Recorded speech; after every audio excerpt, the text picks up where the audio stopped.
After 4 months in office, President John Dramani Mahama is already making bold moves that could change Ghana's aviation landscape forever. With a renewed sense of urgency and a clear vision for the country's economic future, Mahama's administration is setting the stage for a dramatic comeback of a national airline, one that may take flight under the historic banner of Ghana Airlines. Before we dive deeper into today's update, take a moment to like, share, and subscribe to the channel. Your support is key to helping us grow and reach more viewers like you. Don't forget to hit the notification bell so you never miss out on exciting updates. This revival isn't just a throwback to the golden days of aviation in Ghana. It's a carefully calculated plan with strategic international backing and partnerships that span continents. From the deserts of the United Arab Emirates to the snow-covered runways of Canada, Ghana is casting its net wide, and the world is beginning to pay attention. Ghana once stood tall among nations with a strong national carrier, Ghana Airways, a name that evoked pride and connected the country to major destinations across the globe. But that era eventually crumbled under the weight of mismanagement, financial instability, and a changing global aviation landscape. What followed was a painful silence in the skies as the country watched foreign airlines dominate its airspace and its dreams of becoming a regional aviation hub faded into memory. But now, with Mahama back at the helm after his sweeping victory in the December 2024 elections, the winds of change are blowing once again. In March 2025, President Mahama made a statement that turned heads both locally and internationally. During a formal diplomatic meeting with the UAE ambassador to Ghana, Dr. Abdulla Sulaiman Mohammed Al Mandoos, Mahama expressed Ghana's strong intention to reestablish a national carrier. While the name Ghana Airlines has not been officially confirmed, all signs point to a revival of the national dream, with the president hinting that this time, Ghana is ready to get it right. The momentum behind this initiative is not just political theater. It's backed by growing demand, economic opportunity, and international cooperation. One shining example is the daily Emirates flight between Accra and Dubai, a route that continues to see strong traffic and proves the market is hungry for connectivity. President Mahama recognizes this potential and sees the United Arab Emirates not only as a friend, but as a strategic partner whose aviation sector is the envy of the world. From Emirates to Etihad, the UAE has built a global reputation on efficiency, excellence, and vision. Mahama wants to learn from the best. But that's just one side of the global puzzle. Thousands of miles away in North America, another key partnership has quietly emerged that could become a major pillar of Ghana's aviation rebirth.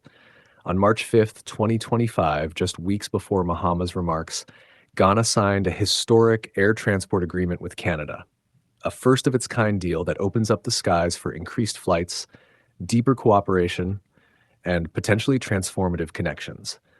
This agreement may not have Ghana Airlines' name printed on it, but its implications are powerful. It sets the stage for transatlantic routes, joint ventures, and even code-sharing partnerships that could give a new Ghanaian carrier immediate access to global networks.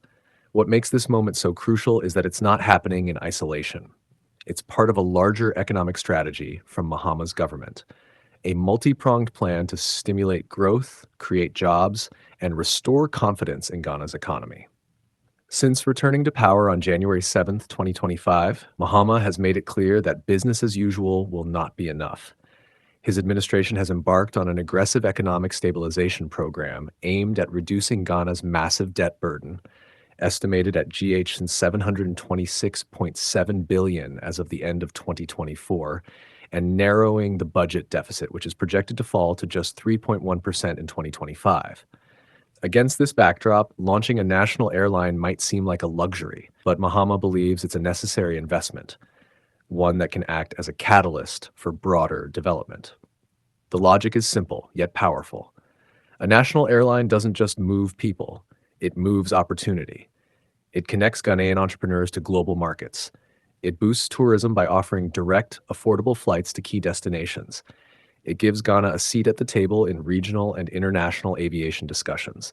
And perhaps most importantly, it creates jobs, thousands of them, from pilots and cabin crew to airport staff, mechanics, and service providers.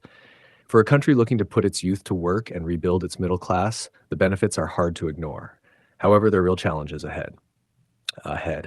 Ghana's aviation history is both an inspiration and a cautionary tale. Ghana Airways, though beloved, ultimately collapsed under the weight of poor governance and financial missteps. And today, Ghana remains under the watchful eye of the International Monetary Fund, following a $3 billion loan deal that came with strict conditions. These realities mean that any new airline must be lean, transparent, and sustainable. There is no room for vanity projects or bloated bureaucracies. If Mahama is to succeed, he must build not just an airline, but an institution that is efficient, customer-focused, and globally competitive. That's where partnerships come into play.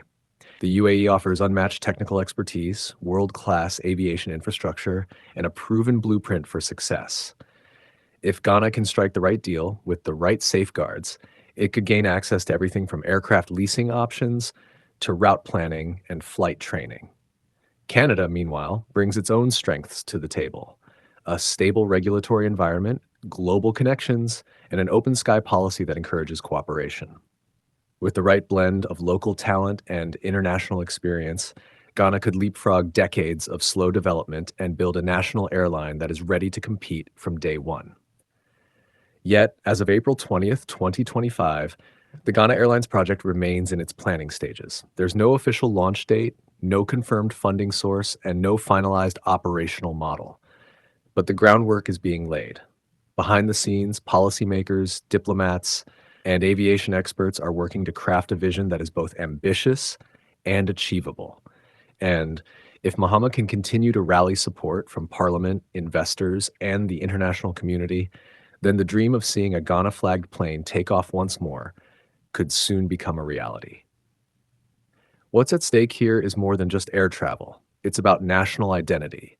It's about proving to the world and to ourselves that Ghana can build and manage world-class institutions. It's about reclaiming a place in the skies, not just as passengers, but as owners, operators, and innovators. Every country needs symbols that inspire hope and pride. For Ghana, a successful national airline could be just that. As the world watches and waits, one thing is clear: this is not just Mahama's dream. It's a collective ambition that taps into decades of history and generations of hope. And while the skies may still be quiet, the engines of progress are humming. Every meeting, every agreement, every negotiation is another step closer to takeoff. So for those wondering if Ghana Airlines will really fly again, the answer is slowly coming into focus.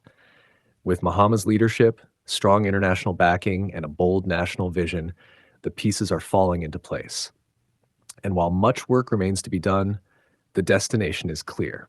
Ghana is ready to rise, not just on the wings of nostalgia, but on the strength of strategy, innovation, and partnership.